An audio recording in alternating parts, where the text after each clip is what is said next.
আমি শুভদীপ শুরু করছি 2024-এ মুক্তিপ্রাপ্ত বাংলা ছায়াছবি পারিয়ার রিভিউ।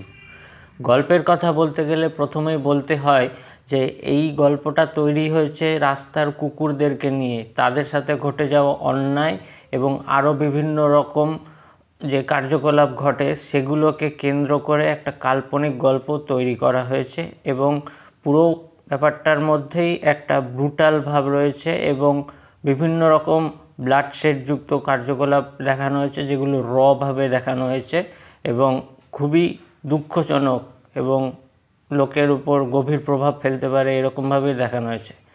মেন চরিত্র হচ্ছে বিক্রম চ্যাটার্জি, তিনি এখানে হিরো এবং তার চরিত্রটা এমনভাবেই লেখা হয়েছে যে তিনি খুব সন্দেহজনক মিস্টেরিয়াস ম্যান হিসাবেই মনে হবে।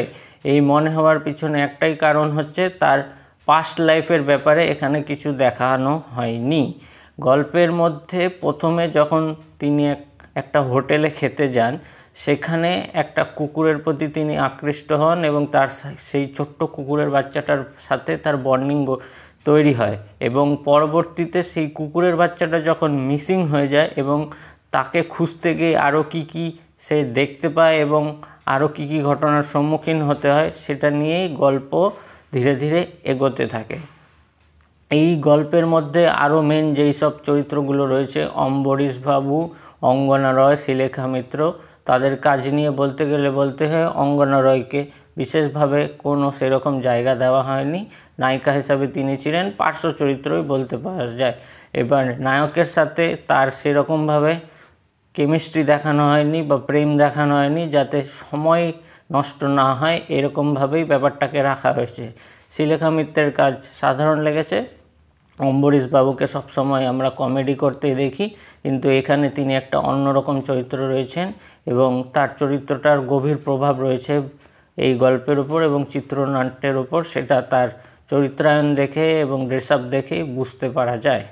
এর পরবর্তীতে যেটা বলবো যে এই গল্পের ভিলেনের কথা, ভিলেনকে খুবই ভালোভাবে ব্যবহার করা হয়েছে। ভিলেনকে দেখে কখনোই মনে হবে না যে তিনি সিরিয়াল করেন বা কিছু। ভিলেনের বিল্ড আপটা এরকম ছিল, ভিলেনের চরিত্রটা প্রচণ্ড রুড এবং ব্রুটাল এবং মানে মানসিকভাবে সে যে একটা যাতনার মধ্যে রয়েছে, তার কুকুরদের প্রতি এত রাগ কেন, তার চরিত্রটা দেখেই ভিলেন চরিত্রে অভিনয় করেছেন সৌম্য মুখার্জি।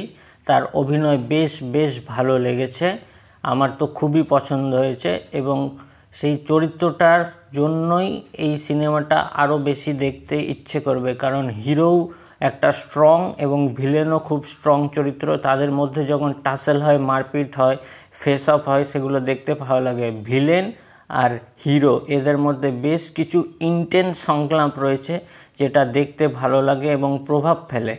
সত্য কিছু ঘটনাকে এখানে তুলনা হিসাবে দেওয়া হয়েছে, যেগুলোর মধ্যেও বিভিন্ন জায়গায় সংলাপের মধ্যে দিয়ে দেখানো হয়েছে, যেটা শুনতে বুঝতে মানে দেখতে ঠিকঠাক মানানসইভাবে চলে যায় এবং এই মানানসই হওয়ার জন্যই গল্পটা আরও বেশি দর্শকের কাছে আকর্ষণীয় মনে হয়।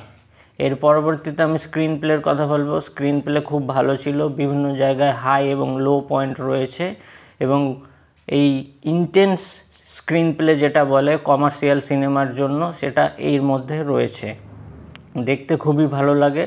এবং যেই জায়গা এবার বলতে হয় অ্যাকশনের কথা, অ্যাকশন সিকোয়েন্সগুলো খুবই সুন্দরভাবে শ্যুট করা হয়েছে এবং বেশ কিছু অ্যাকশন সিকোয়েন্স রয়েছে যেটা রাখা হয়েছে, ব্লাডশেড রয়েছে, রক্তপাত দেখানো হয়েছে। কুকুরের নয়, কুকুরের সাথে কোনো রকম সেরকম খারাপ দৃশ্য দেখানো হয়নি, কিন্তু মানুষে যখন মারপিট হচ্ছে সেখানে ফাইট দৃশ্যগুলো এরকম ইন্টেন্স রাখা রয়েছে। আর আরও একটা কথা বলতে হয় যে এই ব্রুটাল দৃশ্যগুলো থাকার জন্য যারা দেখতে ইচ্ছুক এরকম ইন্টেন্স ফাইট এবং ব্রুটাল দৃশ্য, তাদের দেখতে ভালো লাগবে, এই বিষয়টা এখানে আমি বলতে চাই। আর এই কাটার দিয়ে যে কাটানো হয়েছে সেই দৃশ্যগুলো এখানে দেখানো হয়েছে। আর মারপিটের জন্য কিছু প্রপ ব্যবহার করা হয়েছে, প্রপ ব্যবহার করে সেইগুলো দিয়ে যে মারপিটের দৃশ্যগুলো শ্যুট করা হয়েছে সেটা দেখতে ভালো লাগে এবং নতুনত্ব রয়েছে। ডাইরেক্টর তথাগত মুখার্জি বাংলা সিনেমার এই রকম বাজারে যে এইরকম একটা কমার্শিয়াল ছবি নিয়ে এসেছেন তাকে সাধুবাদ দিতেই হয় এবং তার ডাইরেকশান খুব ভালো, দেখতে ভালো লাগে, দর্শকেরও পছন্দ হবে। আমার তো খুবই ভালো লেগেছে। বাংলা সিনেমার বাজেট কম হয়, সেই কম বাজেটের মধ্যেও সুন্দরভাবে অ্যাকশন দৃশ্যগুলো শ্যুট করা হয়েছে, সেটা আরও ভালো লাগে দেখতে। এটা দেখে কোনো রকমই চিপ বাংলা বাজেটের অ্যাকশন ফিল হয় না। আর বলতেই হয় যে মেন চরিত্র, যে হিরো, যে ভিলেন এবং আরও যেই কুকুরগুলোকে দেখানো হয়েছে তাদের উপর বিশেষ করে ফোকাস করা হয়েছে।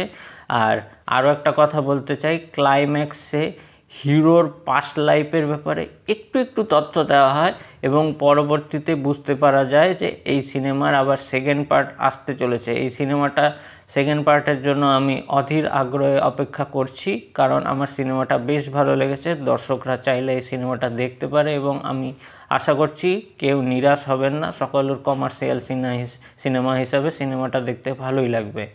আমি এই সিনেমার অ্যাকশান দেখে বেশ ইমপ্রেসড, এইটুকুটাই বলবো। আর আমাকে যদি রেটিং দিতেই হয় আমি তাহলে 10-এর মধ্যে 6.5 রেটিং এই সিনেমার দিবই। আর ফ্ল হিসাবে এইটুকুটাই বলবো, পুলিশ ইনভেস্টিগেশনের ক্ষেত্রে যেই জিনিসগুলো দেখানো হয়েছে সেটা আরও ভালোভাবে দেখাতে হতো। পুলিশের কাজ এখানে একদমই ভালো লাগেনি। তাই পরবর্তীতে যদি এই দিকগুলো ঠিক করা হয় তাহলে সিনেমাটা আরও ভালো হবে, এই আশা রেখে আমি আজকের রিভিউটা এখানেই শেষ করছি। সকলকে অনুরোধ করব যে চ্যানেলটার সাথে থাকতে এবং অবশ্যই চ্যানেলটা সাবস্ক্রাইব করতে, কারণ এরপরে আরও ভালো নতুন সিনেমার রিভিউ আসতে চলেছে।